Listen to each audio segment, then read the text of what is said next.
নমস্কার বন্ধুরা, আজকের রেসিপি হচ্ছে ডিমের ঝোল, বাঙালির খুব ফেভারিট। পুরো রেসিপিটা দেখার জন্য ভিডিওটা লাস্ট অবধি দেখবেন। ইনগ্রেডিয়েন্টসে আলু আর ডিম সেদ্ধ করে নিয়েছি, টমেটো, পেঁয়াজ, আদা বাটা, লঙ্কা গুঁড়ো, হলুদ গুঁড়ো, জিরে গুঁড়ো, গরম মশলা, সর্ষের তেল।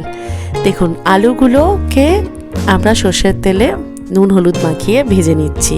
আলুগুলোকে আগে কিন্তু সিদ্ধ করে রেখেছি।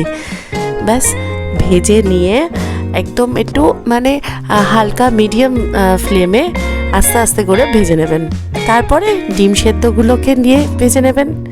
আবার করে ডিমগুলো পরে দিয়েছি, কারণ কি না হলে ডিমগুলো বেশি ফ্রাই হয়ে যায়, তখন আর ভালো লাগে না। আর ডিমগুলোকেও আমি একটু কম সেদ্ধ করেছিলাম, সেটা আপনার ইচ্ছা মতন আপনি করবেন। তারপরে ওই তেলের মধ্যেই দুটো ছোট পেঁয়াজ আমি দিয়ে দিয়েছি, আর তার মধ্যে আদা বাটা আর নুন দিয়ে একটুখানি কষিয়ে নিচ্ছি। একটু ভাজা ভাজা হয়ে গেলে তারপরে লঙ্কা বাটা একটু দিয়েছি, কাঁচা লঙ্কা বাটা। তারপরে জিরে গুঁড়ো, হলুদ গুঁড়ো দিয়ে তারপর লঙ্কা গুঁড়ো একটু দিয়েছি। তারপর টমেটোগুলো যেটা কেটে রেখেছিলাম, একটা টমেটো আমি দিয়ে দিলাম। তারপরে হালকা গরম জল মিশিয়ে আমি মশলাটাকে কষিয়ে নিচ্ছি। গরম জল সবসময় আমি ইউজ করি।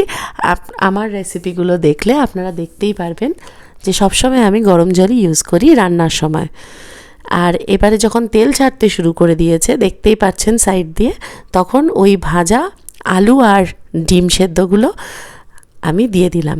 দিয়ে একটু নাড়াচাড়া করে তারপরে যতটা ঝোল লাগবে সেই আন্দাজে গরম জল আবার ওর মধ্যে মিশিয়ে দিলাম। তারপরে আর কিচ্ছু না, একটু গোটা গরম মশলাটাকে মিক্সার গ্রাইন্ডারে গুঁড়ো করে নিয়ে সেইটা ওপর থেকে দিয়ে দিলাম। ব্যাস রেডি।